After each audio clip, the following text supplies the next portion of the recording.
Hello, my name is Anna Serrano and I'm president of OCAD University in Toronto, and welcome to the President Speaker Series. Our goal here is to spotlight interesting, inspiring, and challenging voices on issues that are shaping the present and future of Canadian society. In this video, I'm happy to introduce a panel discussion presented at the 2024 DemocracyXChange Summit. We conceived of this panel at DXC24 because we were inspired by an exhibition titled Power, curated by none other than senior curator Lisa Deanne Smith of OCAD University's flagship professional gallery, Onsite Gallery. We were super lucky to be able to gather some of the exhibitors of that exhibition to participate in this panel, prolific Toronto-based artists who discuss how their practices inspire and reflect ways of being that reposition the meaning of power to be grounded in respect, cooperation, and emotional intelligence.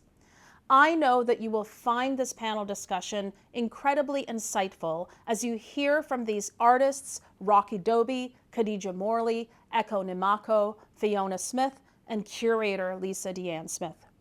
I hope you enjoy the show. I really felt like this was exactly the type of exhibition we needed to be creating at this moment. And perhaps the reason why it resonated so deeply for me is because of the work we do at DemocracyXChange. And so I'm just so thrilled to be able to bring your voices in this context. So for those of you who haven't had the opportunity to see the exhibition, so I'm Anna. I'm the president and vice chancellor of OCAD University, and also the co-founder and co-director of this DemocracyXChange Summit. And Power is the name of this unique exhibition now showing at OCAD University's flagship professional gallery, Onsite Gallery. And some of you may have had a tour with curator, who's on my left here, Lisa Deanne Smith, yesterday as part of the Summit's program. But it's really an example of how the exhibition itself and the artists we have here today is an example of how people are using their voices through their artistic practice to shine a spotlight on issues affecting our society and promoting conversations about these issues. And what's interesting about Power is it's not just about talking about issues affecting society, but reimagining how we could actually see society differently or see our role in it and our sense of agency. But instead of me talking about my thoughts about the exhibition, I think what I'll do is I'll turn it over to Lisa Deanne Smith, who's the curator, to kind of give us a sense of how she conceived of this exhibition and how she believes such an exhibition can play a role in democracy. And then we'll move across the sofa here and ask each of the artists in turn to talk about their work and also how it relates to issues of democracy. So I'll turn it over to you, Lisa. Great. Thanks so much, Anna. I'm so glad that you love the exhibition. And I'm really glad that we're getting to talk about it in this context. I think it is really, really important to, bring art and design into conversations with the broader community. I kind of feel like, with Kant, art was kind of moved off to the side, and now it's really exciting that I feel like art is so much about the pressing issues of our time, and and in a way trying to think about how art was used for oppression and how it was removed from many different cultures, and I mean that's a big conversation. In regards to Power, I started thinking about it during COVID. I was thinking a lot about hierarchies with humans at the top. I had been doing kind of a lot of work thinking about collaborating with non-humans and the more than human world, and thinking, with COVID, here's this moment that's really showing us how out of balance we are with, humans kind of being at the top of hierarchy and humans being, take. And, I was feeling, I'd been doing curatorial work around hope. And then at that moment, I was feeling really, really hopeless. So often what happens to me when I'm feeling hopeless is I start looking at artists for hope. and they really, really feed me. So I found myself looking at certain artists. A few of them I've looked at for a long, long time. So like Rocky's and Fiona's work, I've been looking at that work and being fed from it. I think Rocky, since I was about 18 or 19, when I'd go to the streets of Toronto, looking for communities that I felt must exist in the world that were sitting outside of the mainstream. And Fiona's, I've always responded to her work of feeling like, oh, there's all of these feelings that I'm not allowed to express. And Fiona, includes them in her work, and that always fed me.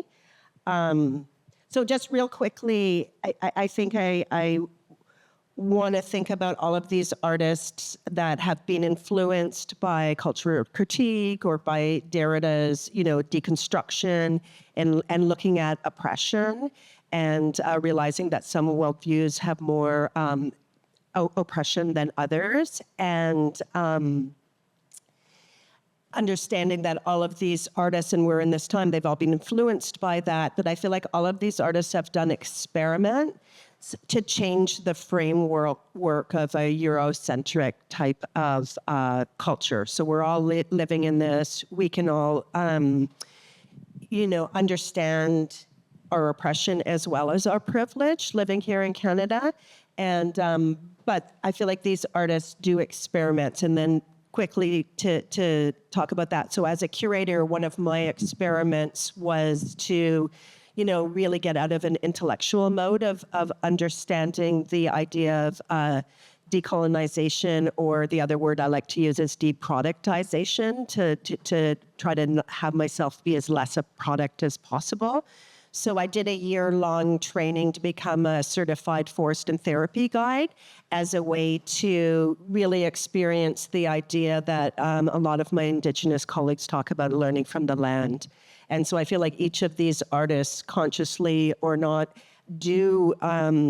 are experimenting on how to shake off some of the residue of capitalism, of colonialism, of productization, to live a life and create work for themselves. And it's really important as well that it's for the communities as well, in which they can thrive. And so I think I'll leave it at that. So much, Lisa. Let's go to you, Ekow. Ekow Nimako is an internationally exhibiting artist who crafts futuristic and whimsical sculptures using Lego. And Ekow explores Afrofuturism, African futurism, and Black narratives through an unmistakable figurative aesthetic that transcends the iconic medium. So let's talk a little bit about your art practice, and does what Lisa resonate? What did Lisa say that resonates for you in particular? Yeah, thank you, Anna. And I just want to say thank you for inviting me to be a part of this panel. Hopefully some of you in here have already seen the show Power, and if not, please do make sure you get to take a look at it before it closes on May 18th, right? Yes. Okay.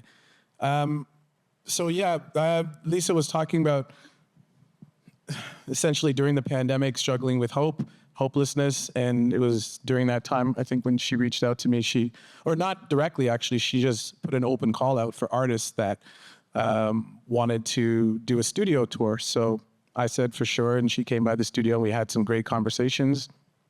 Or was it virtual first? It was a virtual first, yeah. And I think when we talk about, growing up here, and just to give you some context, my family's from Ghana. Both my parents were born there. I was born in Montreal. So growing up in a democratic country, I feel it's a little polarizing sometimes, because my experiences growing up in this country and the kind of explicit racism that I encountered makes me think about what it means to live in a country like this in a comparison to other countries around the world that they call kind of developing. And there's all these terms to give these countries, but there's almost a hierarchy, right? And countries that have this kind of democratic superiority, if you engage with the people that are further away from the top of that hierarchy, then you'll find that there's these similarities between us and the people living in countries that perhaps don't have the same kind of democracy as their title. So my work essentially is a reflection of who I am and my experiences, and I delve into,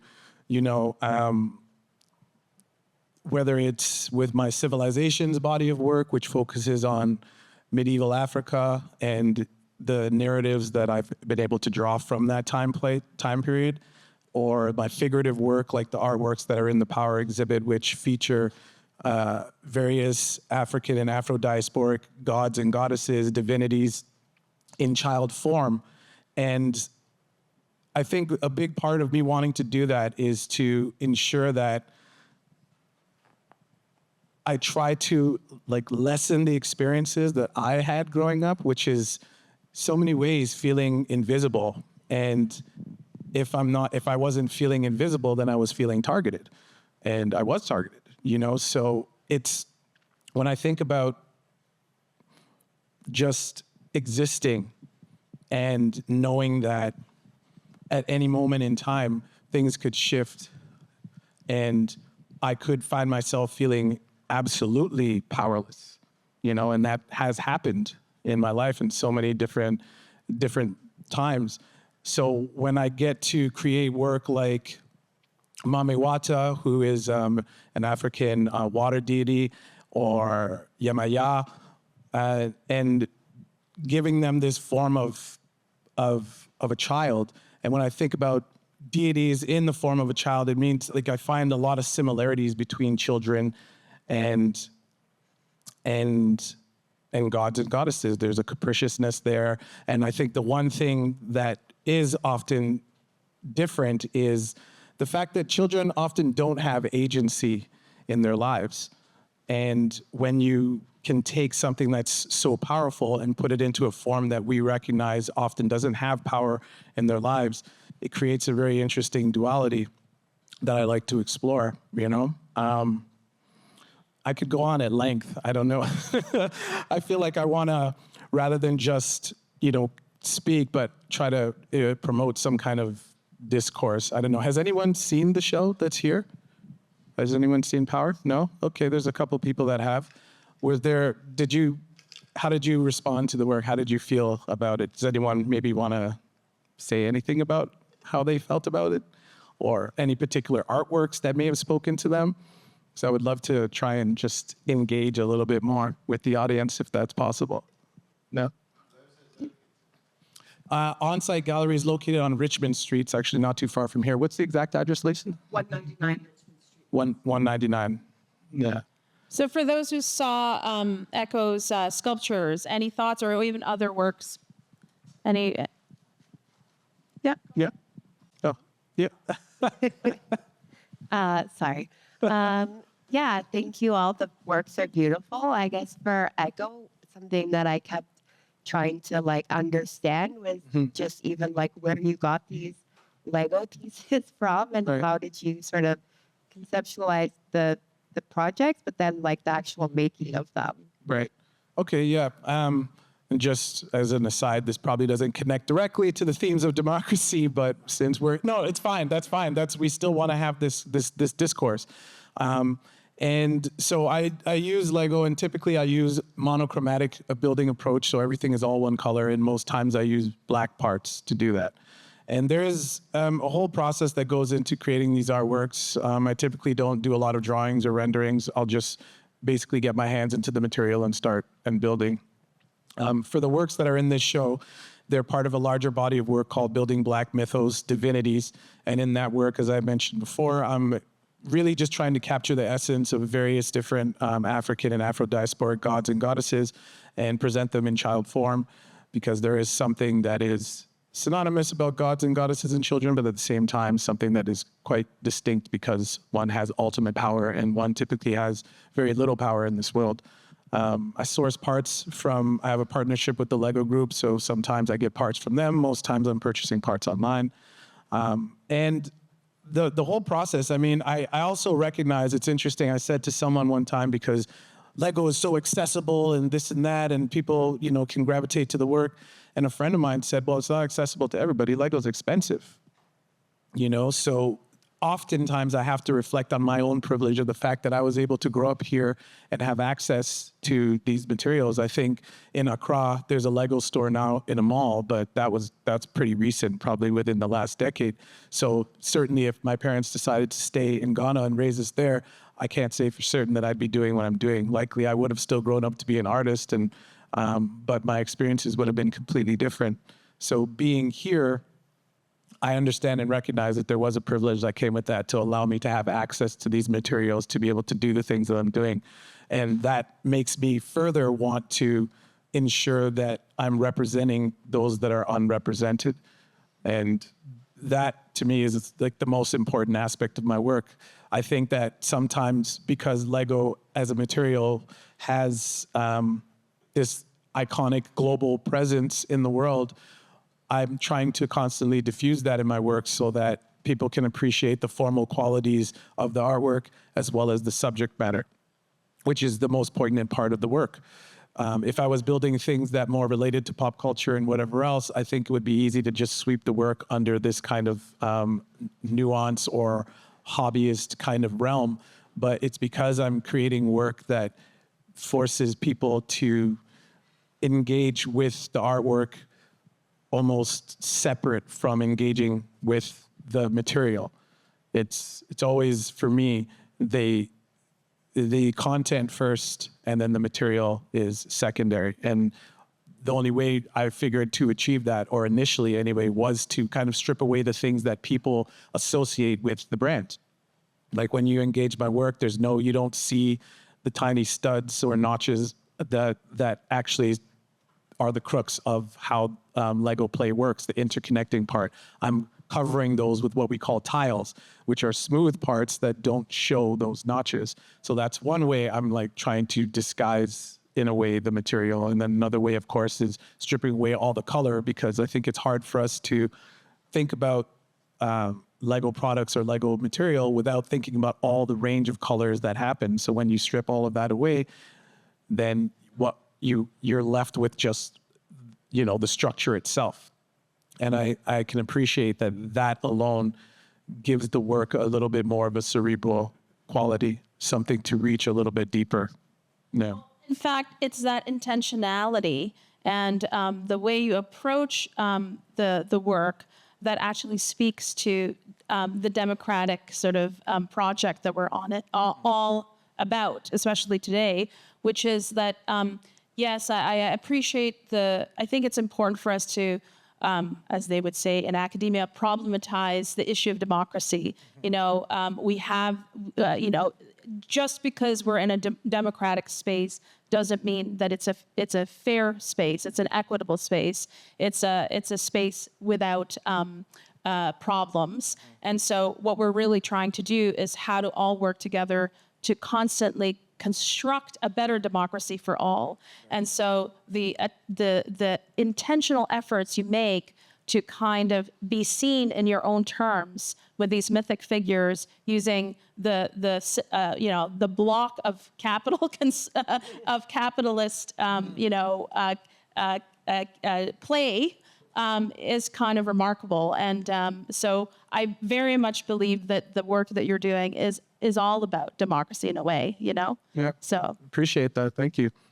And we'll go back to, on the other side of the coin, we've got Rocky, who, and I'm turning to you, Rocky, as opposed to Fiona, because the objects that you use to create your works with are found objects mostly, and so slightly different, and also, of course, your own work in drawing. Could you talk a little bit about how you, as a particular form of street artist, work with this issue of democracy? I'm sure street art's what I started doing. About blocks from here, I realized on Young Street, I grew up 50 years ago. I started blocks from here, I started putting stuff up years ago. And I've always done that. I don't know why. But then I got involved in movement art. I got involved in I was in the Ironworkers Union. I started doing art. I did a lot of art.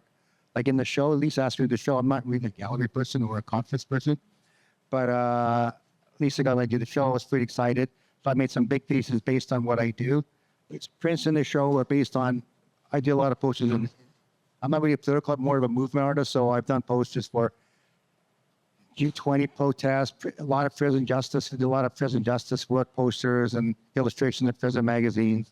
So my work has always been around politics, but I usually connected to movements. I never really wanted to, smash a state outside of a movement. I always like working. I kind of feel that's kind of important because otherwise you're too isolated. So and I also didn't see myself as an illustrator when I was doing posters stuff because that's kind of a marketing term. I try to make work that represents what's happening. So the ARA stuff, different things I've done over the years. But in the show, I've got some giant big copper pieces which I've done, which are kind of new for me, except they're based on stuff I did over the years. Lisa asked me to make something in the context of a gallery, so I thought, oh, well, we'll try to do this. I was totally against it, but I'm glad I did it. It was learning for me, and I tried to make things that represent who I am and also in the world. So I did a lot of the bulldozer piece, which I was commissioned to do, which for me, the bulldozer drawing, it's a big giant drawing. Bulldozer that represents change, negatively and positively. Colonial was a bulldozer. My dad was a dozer driver, brother's a dozer driver. I had a dozer for a while.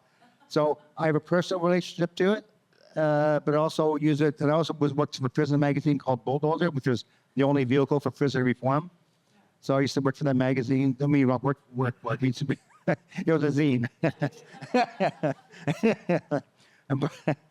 But so that's, I don't know how that works in democracy. There's all my work usually was around movements. And in the show, the 4 prints are in the show. Those prints were all used in posters. They're all made into posters. Some silk screen, some different kinds of posters, but they're all eventually turned into posters. Well, I very much believe that movements are a part of one of the tools and vehicles we can, employ to make change in our society right now. And so the role of artists, you're kind of representative of that artist who's critical in making these movements gain influence with more people and to attract them and to, ensure that a broader sort of public gets to understand what the movement is all about. How closely did you kind of work with some of these players in terms of, coming up with the ideas around the illustrations that you made? Well, I like the G20 stuff. I would go to the meetings. Some of the G20 protests were pretty interesting. So I would go to the meetings and then hang out and meet people. And my work was, I didn't want to do marketing. I didn't want to design. I didn't want to make something that's attractive. I wanted to make something that reflected people. In the show, there's a poster of and then in the show, there's a print of a piece I did for Memorial for a psychiatric hospital. Now, the piece in the show was not, I worked with a bunch of survivors from the psychiatric hospital, and I showed them the piece, and they had problems with it. I had a lot of gravestones in it, and there was just too much.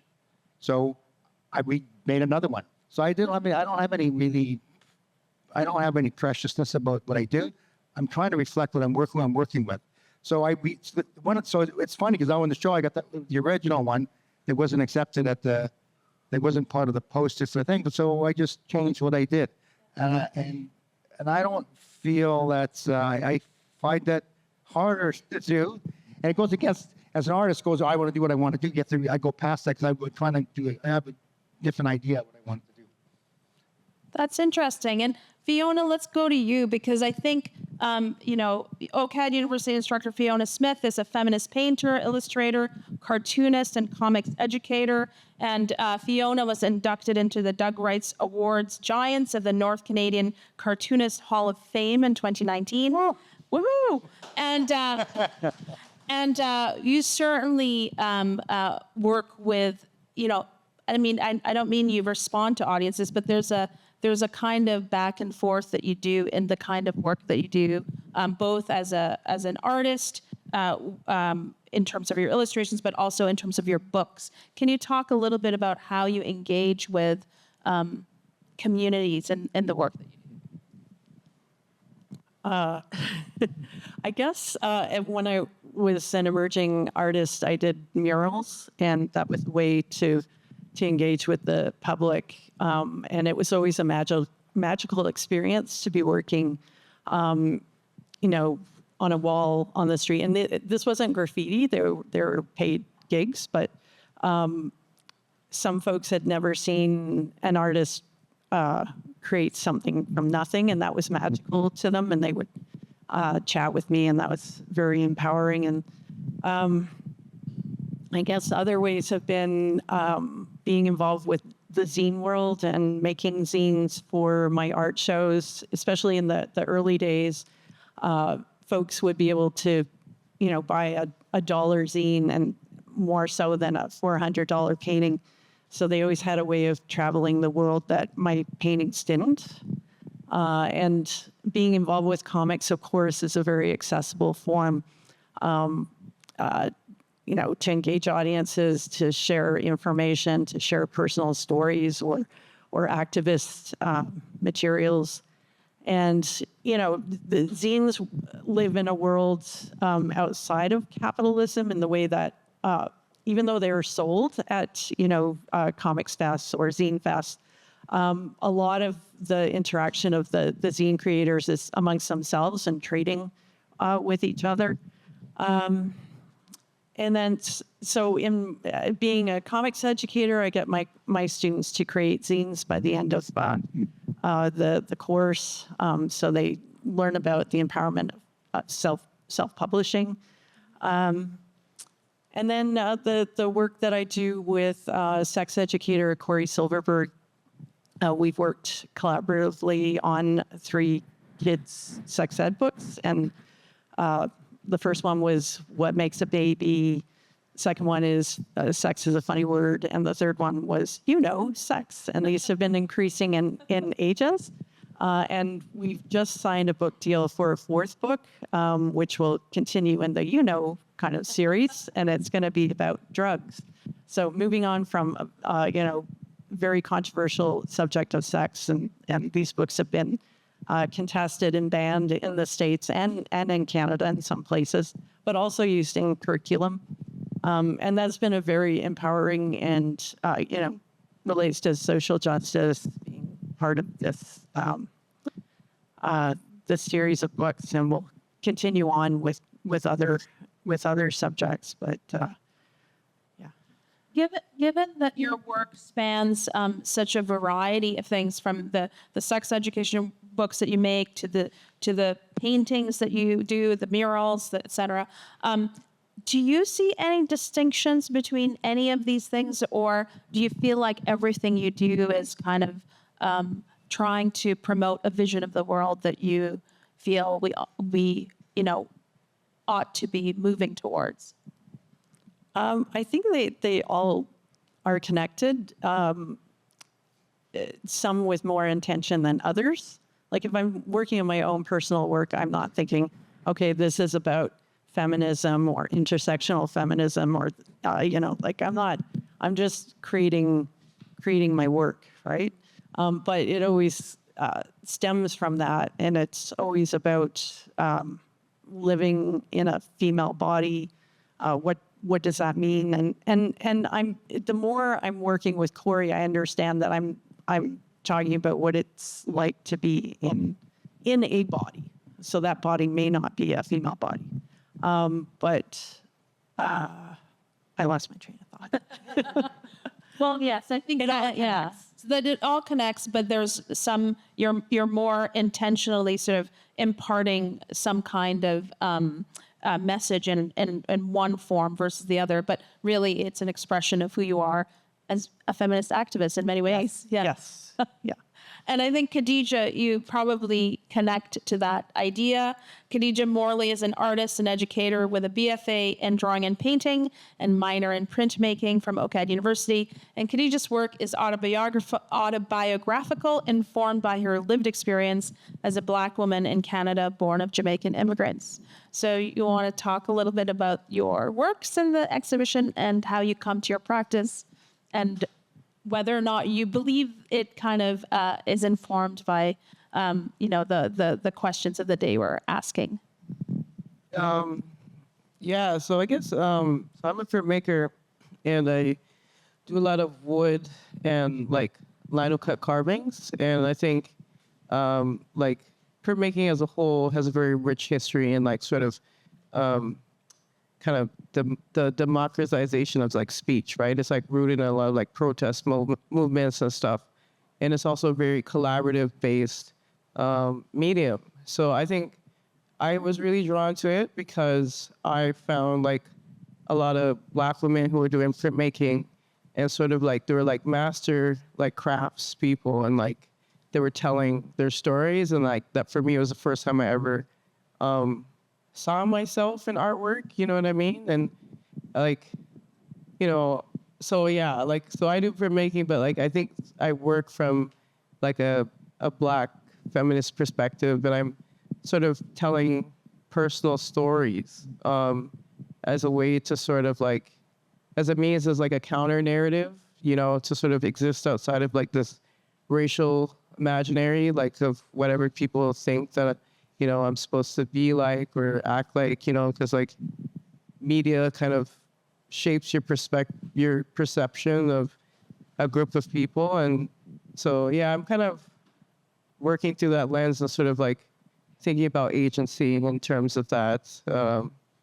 And plus, I guess I also teach at a lot of community centers. So like, for me, it's like cool to like give people like the tools and the power to like create things and stuff, and like, I don't know, printmaking is a very like cool, powerful, like really DIY, like super punk rock kind of like thing. Yeah. Sorry, I hope I answered your question. No, you did. And I love the fact that you referenced punk rock, because let's talk about the elephant in the room, okay? And you kind of alluded to it a little bit, which is, the Democracy Exchange is interesting because it really brings together different voices across the spectrum of power, okay? So yesterday we had, Minister LeBlanc, Minister of Democracy, and the highest public service officer, the Privy Clerk of Privy Council. And so you can imagine they're the ones wielding power, at the top. And then we also have today, the voice of artists. And sometimes these voices can be in tension with each other and or opposing each other, but presumably we're all working towards that same end of making this pluralist society work and allow us to all live together. How do you as artists feel that you can sort of infiltrate that continuum between those who have power at the top and the movements that are kind of pushing for change? Is there a path through this kind of continuum, or are you always going to be relegated, or do you find yourself always relegated to the kind of grassroots part of this project that we're in? You're looking at me, so I'm going to jump in because I think about this a lot, and my own personal experience has been really interesting in a certain way, which is also what draws me to all of the artists here. So I think, as a young woman growing up in Toronto, I was a very angry person, and I felt like there wasn't space for me to express myself in a way that was validating, which I feel like we all, feel the artists in this project, and probably why I'm drawn to them in a way. Part of it was,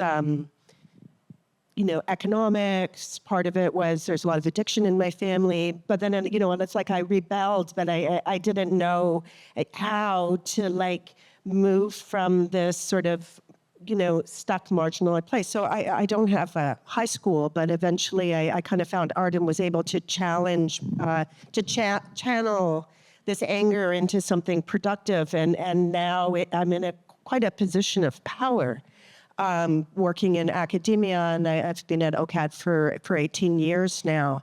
And I'm really concerned with, and I think all of these artists, like about, there's a lot of countries that have been decolonized, but I think we're really, really working hard now, and we need to look at like decolonizing knowledge creation.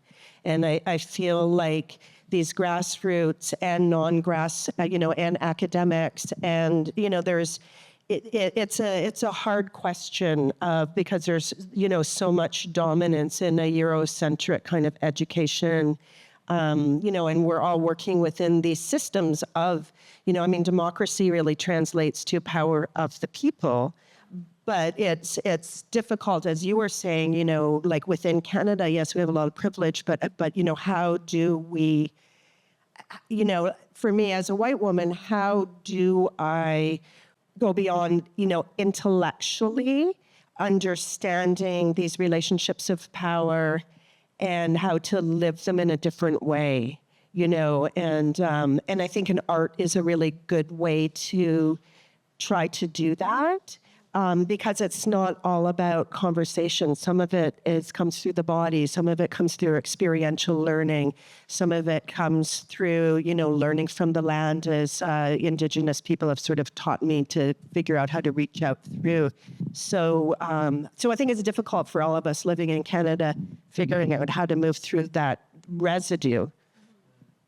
Anyone? Go ahead, Khadijah. I think, I think we all have in our practice, very grassroots elements, whether it be workshops or public art and stuff. And sort of being able to exist outside certain spaces, institutional spaces and stuff, is important. Literally, even for myself, printmaking, you can give things to people or whatever. I literally didn't go to art gallery until I was 18 years old, right? So I didn't grow up with going to see art or whatever, so I think, being able to exist and navigate outside of those spaces and being disruptive is good. So, yeah. What a great answer to that, because we have folks in the room who run policy hubs, who run foundations, I won't out you, sorry, and others who are actually trying to ask this question of how do we sort of not prioritize, but how do we lift up seemingly edge spaces, non-institutional spaces, so that they have the same level of voice as larger institutions. And this is policy work that's taking place right now, and foundation work that's looking at how movement building occurs and where they occur. Can we kind of talk a little bit about that even more? Ekow, did you want to add to that? Sure. I think when we talk about grassroots movement, that's super important, of course. And actually, can you give me that question one more time? Let me make sure I'm contextualizing it properly. No, I guess the question that I have is, how do we make sure that all the incredible work you're doing at the grassroots level, right, essentially gets heard, right? Right. So we can't always be just I guess I should put my bias aside and ask a genuine question of will we always be relegated to just, being forcing change in opposition? Right. Or is there a way for us to elevate the type of work we do in community centers, in community at the grassroots level, so that it's seen as equal to the work that larger institutions are making, for example? Yeah, I think, it's clearly possible. If we didn't feel it was possible, we probably wouldn't, do it and be who we are. And I think that ultimately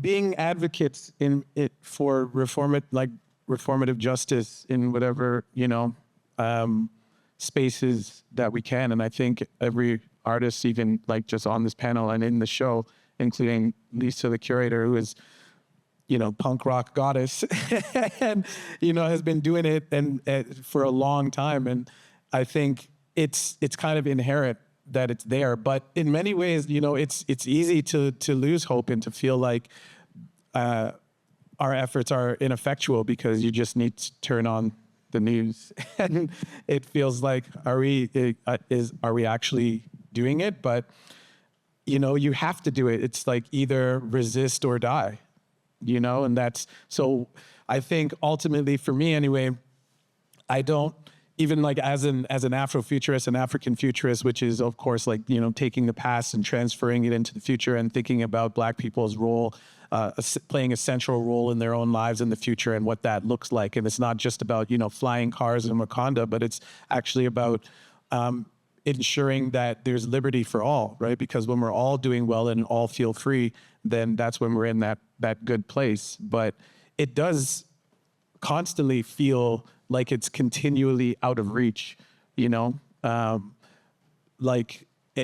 it's difficult. It's difficult to keep it going. So, I mean, I just really put everything that I can into that. And to be honest, the thing that keeps me most focused, as cliche as it sounds, it's the children. Like, children are the future, but it's true, It really is true. Like, I want to make sure, for example, that children, and I'm doing that in that my work is providing that inspiration when kids get to see it and they're like, I've never seen myself like in this way. I didn't even know this was even possible, and now it is, and that is important because for me, when I was young, I didn't see that. So it's even remarkable that I'm even able to do this and feel like I can do this because I didn't see those examples. They weren't available to me. So making them available for young people and giving them that chance to say, you can actually affect change. I know it feels like it's really small, your contributions in whatever way that they are, but they are impactful and they will go a long way. So despite feeling marginalized as we make these attempts to end oppression, whichever way it and wherever it looms, it's still important that you keep going, even if you don't necessarily see the effects of that change. It's small seeds. Great, thank you. Fiona, did you want to add to that? I guess, I keep going back to zines and self-publishing and how empowering that is. So, promoting that through when I'm teaching and letting young people, I'm dealing with university students, right? In third year, but for some of them, it's the first time they're telling personal stories in their zines and their comics, or imagine fantasy, horror, anything, right? But it's a revelation to them that they can, that they have the voice to create a story and that they can make multiple copies of it and share it with other people. And it's a small thing, but and now, of course, academia is looking at zines as a movement and the importance of it. But I guess it's still within a system, right? How do you break out of that? Well, but also you're providing the means of production. It's distribution by giving the means of production to the folks who are making, and that's a very, very powerful and many times was a super scary thing for a lot of people in the beginning of the printing press. So I do think it resonates because it feels powerful.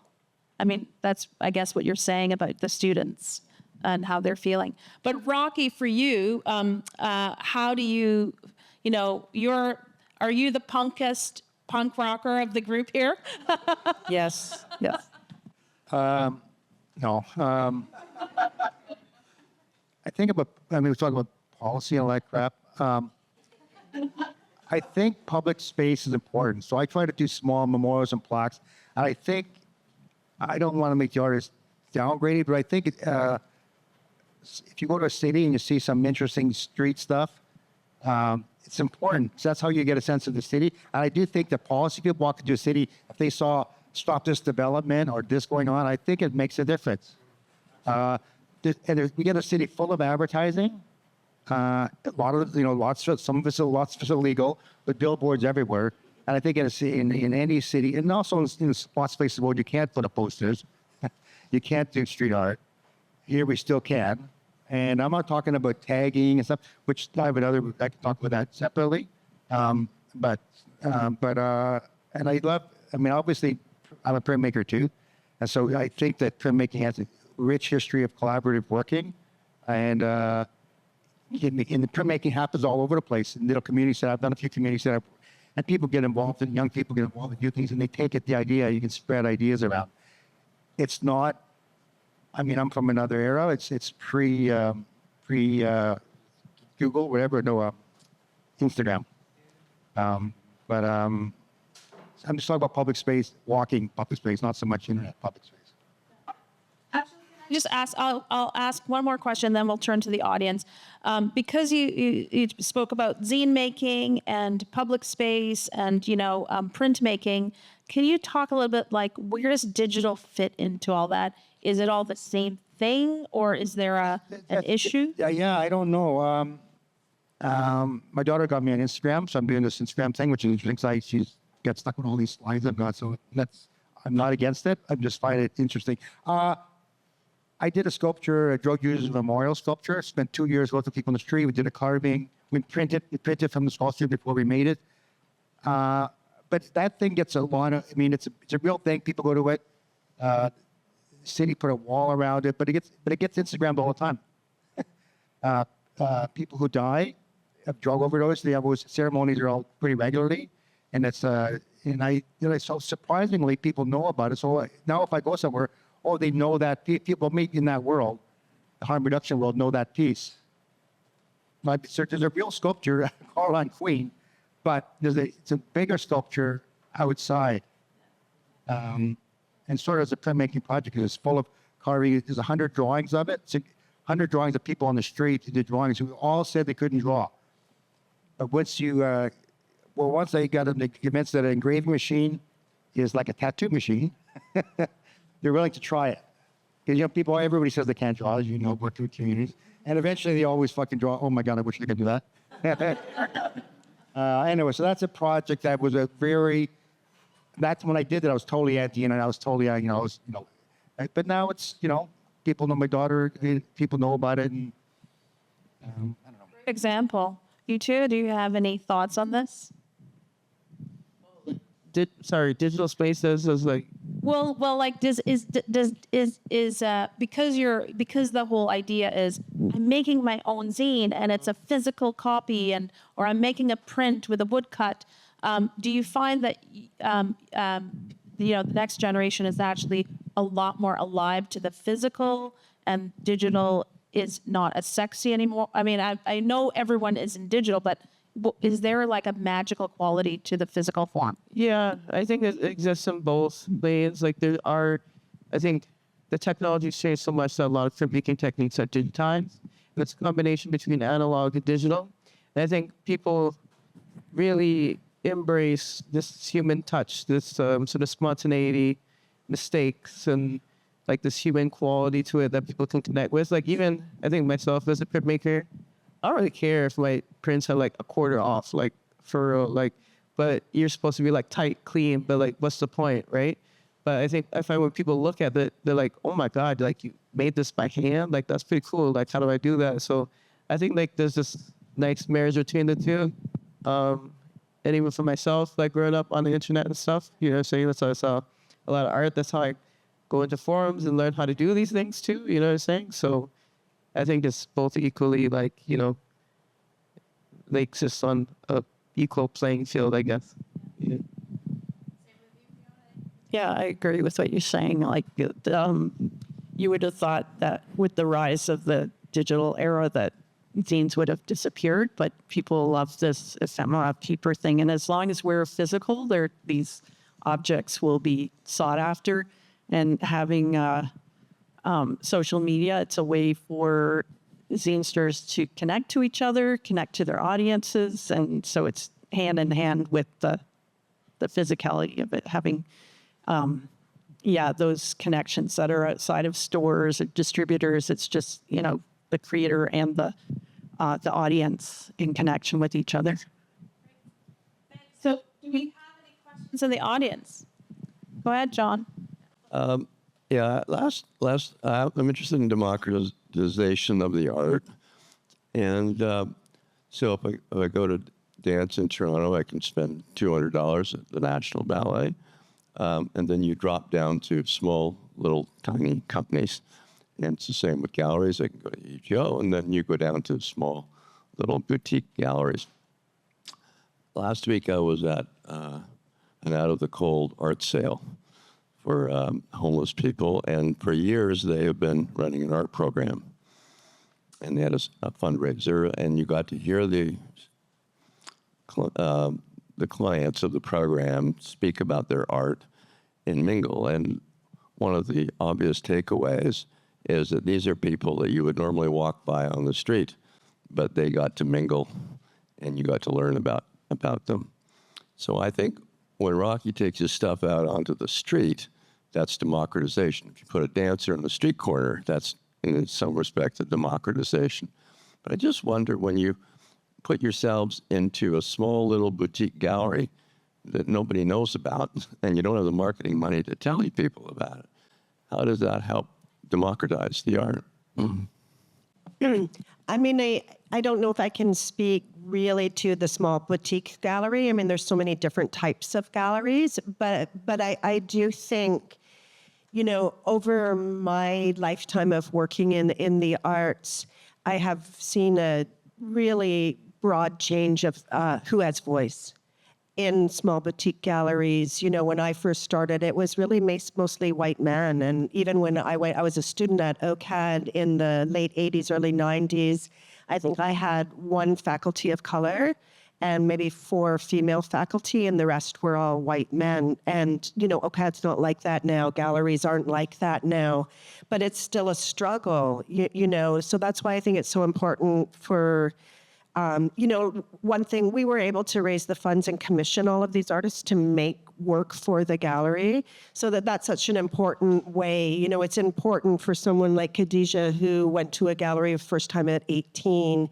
to, you know, have voice there. And I love watching. I mean, it's really easy because Khadijah and Ekow are Black to you know, identify and see these moments where there's, you know, like high school groups or young Black people coming, and they literally like stand, and I can see their mouth drop, and I can see their wheels turning, and I can see them getting excited. And it happens like often. You know, it's like, I should really like try to sneak a video or something for you guys, because it's just like, they're like, oh, you know, so it does trickle up, you know, from when I spoke about, you know, I started, you know, working in arts and going there, you know, 35 years ago, and it's a long process, but, you know, there is different types of conversations by different types of people. It is happening, but I do think it's important to keep it on the street, because that's, you know, I saw Rocky's work on the street when I never even thought about being an artist, and it moved me and inspired me and spoke to me. And I think, you know, all of that still happens. We have to make sure that it's available where the people are at, and that a lot of people are nervous to come into institutions or to galleries because it, you know, can't, you know, made it this question of beauty and the sublime, and then it really is tied into capital and different things as well. Hi, thanks for this great presentation. I haven't seen the show yet, but I'm so excited to do so. One of my favorite quotes that I've heard about the role of artists, or about artists, is this. It was in a letter from King Leopold of Belgium to his cousin, Queen Victoria, where he said artists are the most dangerous people because they can float between all strata of society. And I think this very much speaks to the connection to power and democracy and that kind of thing. I'm wondering, for you guys as artists who are working in these very kind of this democratic context, are there instances where you've been able to sort of penetrate these sort of higher falutin things, rock the high-low thing, or where you felt like you've been this kind of, I don't know, spy or agent for for the people in that space? It's happening right now. I'm a sessional teacher at OCAD, and I'm sitting beside the president of OCAD. And thank you for bringing that quote to light, because it's really alluring to think of myself as dangerous. And the rest of us that the powers that be are like, these artists, we need to do something to stop them, to quell these uprisings of art and liberty. And yeah, I think that has happened. It happens for me often, just because, and I see that the way people kind of interact with my work, different layers of people and how they engage it, because it's so black, it's very black. It's as black as it gets, looking at the material. And then of course the people, like if I'm building children, it's black children. But I notice that in different spaces, people will focus more on like the material and the technique or whatever, but they don't necessarily, maybe they don't have the language to mitigate the blackness of the work. And like, for example, the Lego group commissioned an artwork and they didn't really provide a lot of boundaries as to what I could build for them. And I created this artwork called The Great Turtle Race, which features these two children riding on the backs of sea turtles that look like they're winged sea turtles in a way. So it's kind of illusory, where you don't know if they're underwater or flying through the air. And it's sitting right now to this day outside the corporate boardroom of the Lego group. So this is a $6 billion a year company. And when these people come out of their offices making these $6 billion decisions, they're going to see these black children riding on these mystical creatures. And to me, that's really important, especially when I walked around the whole place. They have robots building things. They're just really like going to Apple and getting all like the secret stuff. Like I can't bring my phone in there. It's like really high tech, secretive. But at the same time, when I was going through the whole building and seeing all of this like Lego art and creations, mine was the only one that stood out as like a really racialized project. So it's important that is there and that exists there, because hopefully it can help to shape some of those changes. I mean, and I know I'm speaking in a more like talking about a company that really essentially has capitalist goals, making money. That's the main thing that they're out there to do. But I've also felt that I've managed to change some of the direction around how they're doing things through just conversations I've had with them. And I see shifts in terms of their marketing and everything else is far more inclusive, far more diverse. And it's still a challenge. Just recently I talked to them about the fact that one of the videos that they produced for my work, despite it getting a lot of appreciation posts, someone in their organization that monitors that thing turned off the comments on my video on YouTube. And when I see comments turned off, that typically means, someone's not moderating it well, and that you're just seeing a lot of vitriolic, hate. And I see them. I see, I shouldn't, but I go into these comment sections sometimes and it's like, ooh, that was bad. Like, what's wrong with these people?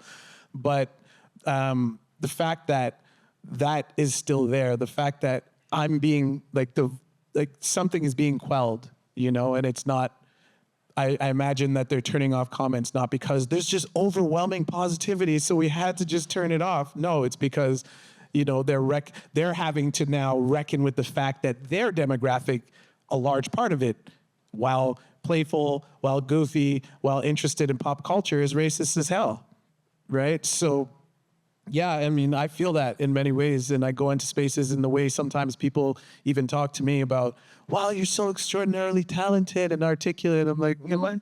Yeah. Is that because you're not expecting me to be, So, yeah, it's weird. And the further my work goes, the more I end up kind of in these spaces with people that kind of pedestalize me, if that's a term, and I don't know, it kind of makes it difficult for me to even deal with it in those situations. But I mean, I'm not going anywhere, and hopefully I can still keep doing that and being a thorn in the side when people think it's all just, everything's all good and, you know, everything is awesome, as they say. I'm like, well, not everything, you know, but it could be in time, you know? Yeah. Perfect answer to that question. I think we have, did you say one more? Yes, we have one more question and then. Thanks for this conversation. I'm Kelly. I am the head of the Cultural Policy Hub at OCAD U, so working hard with Anna on some of the connections that she was talking about.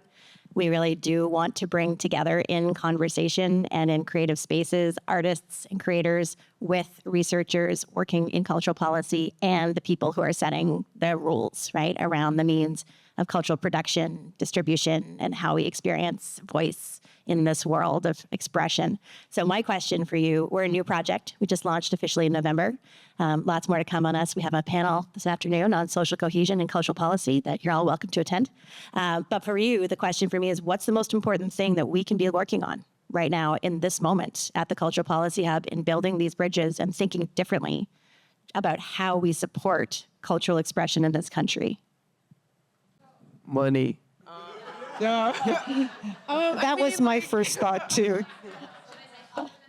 I mean, I don't know, like, does this answer the question? But like, I guess like, I don't know, like look and listen deeply and carefully. Like, there's like communities that you serve are so diverse, and like when you think that like, you know, like to serve a community, you think that it's like, well, yeah, you know, like there's one way of doing something, but like, you know, really kind of, I don't know how to describe it. You know what I'm saying? Like, I'm going to jump in with outreach Yeah. and do that because like I feel that there is a lot of opportunity in Toronto and in Canada, but there's a lot of people that don't know there's a lot of opportunity. There's a lot of people that don't know how to access that opportunity, and a lot of that opportunity happens in administration where if people aren't coming from a background where they can feel comfortable with administration,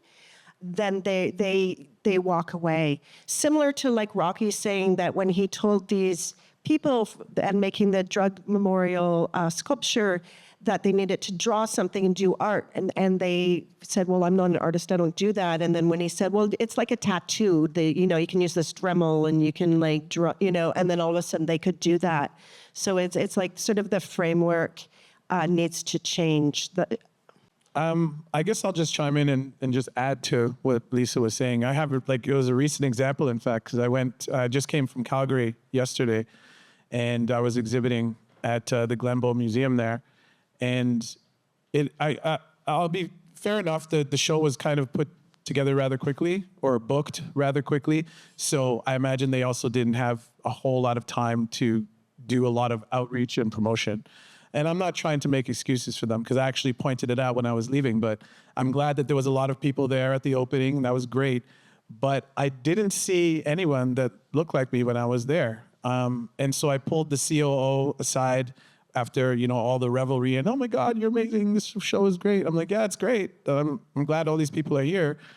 Where's my people? Because when I was walking around between the hotel and the gallery, I saw not that many Black folks out there. But when I did, I tried to say what's up. I went into the stores that I saw that were operated by folks that look like me and just make sure I patronize their stores, doing what I could.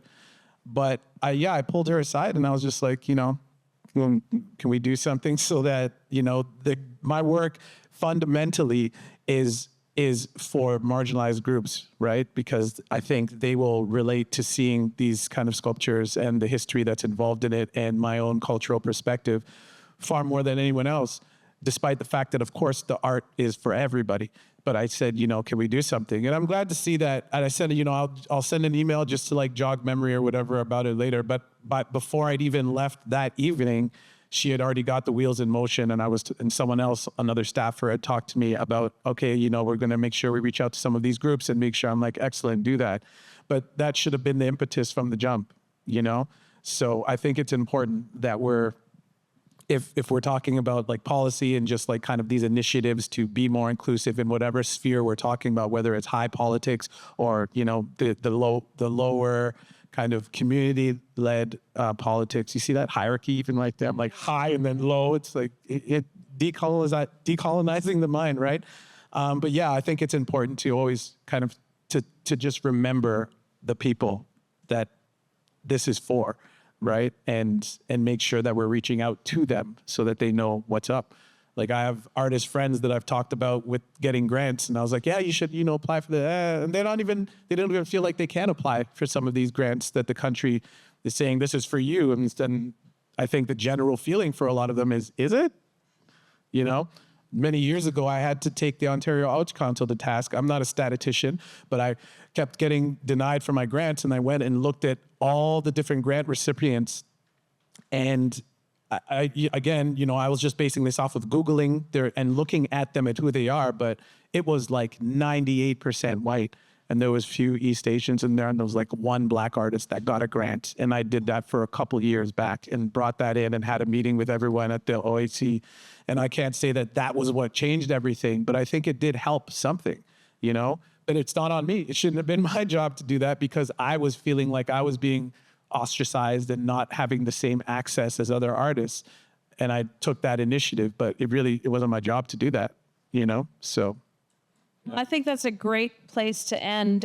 You know, every voice matters, even if it's not our job. Voicing concerns, using your voice to make change, no matter where you are, is critical. So thank you so much, everyone.